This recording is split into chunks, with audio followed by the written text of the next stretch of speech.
la veille de la Route du Rhum, hein. C'est la première course en solo que je vais faire à bord de ce bateau. Mais c'est pas du tout une surprise, hein. La date du 6 novembre, qui est la date du départ à Saint-Malo de la Route du Rhum 2022, elle est connue depuis fort longtemps. Et ça a même été l'objet du premier briefing que j'ai fait avec toute l'équipe du team actuel, lorsqu'on a mis la main sur ce bateau, qui est l'ancien Massif, le François Gabard, il y a à peu près 2 ans, jour pour jour. Et c'était l'occasion de dire, ben voilà, on a un nouveau bateau, ça c'est une bonne nouvelle. On a un bateau plus performant. On va pouvoir développer, on va pouvoir se mettre au niveau par rapport aux autres, et on a 2 ans pour être prêt pour prendre le départ de la Route du Rhum 2022. Donc là, nous y sommes. Et on a globalement respecté notre objectif. On est présent et on est prêt.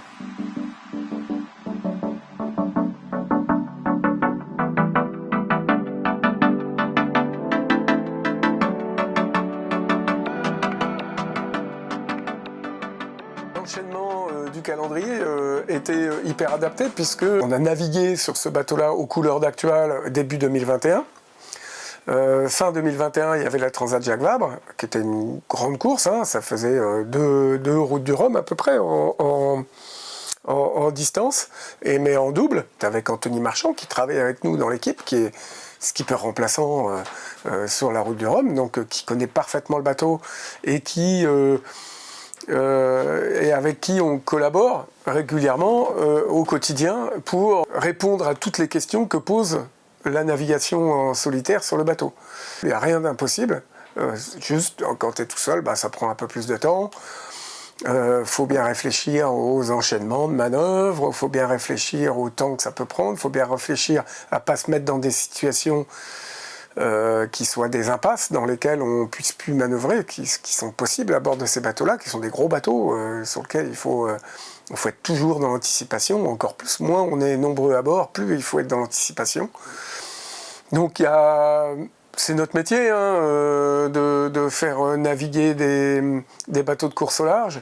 Donc on est en plein dans l'application de toutes nos compétences, que ce soit celles d'Anthony ou moi, et aussi de donner une feuille de route claire et la mieux construite possible à tous les membres du team, pour que chacun dans son domaine, chacun dans sa spécialité, puisse me préparer le bateau dans les meilleures conditions qui soient.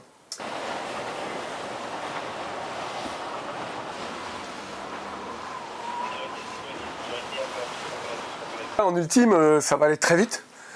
Alors c'est pas forcément, si on compare l'athlétisme, on n'est pas forcément dans le sprint, mais on va être sur un 800 mètres, tu vois, c'est une espèce de format où tu sais pas si tu dois être à fond ou si tu dois être juste en dessous d'à fond, parce que à fond tu tiens pas les 800 mètres, enfin tu vois, c'est quand même un format assez particulier. Quand on navigue bord à bord avec des bateaux plus récents, le différentiel de vitesse, il n'est pas forcément en notre faveur. Ça c'est vrai quand on navigue à 100% du bateau dans des conditions bien particulières. Sur une route du Rhum, quand tu reprends l'histoire de la route du Rhum, plus généralement des courses en solo, il se passe toujours des choses et jamais sur le plan, enfin jamais qui était prévu. Donc voilà, moi je me prépare de toute façon pour aller le plus vite possible avec mon bateau, avec ce que je saurais tirer du bateau et ce que je saurais tirer de moi. Et puis on verra bien à l'arrivée.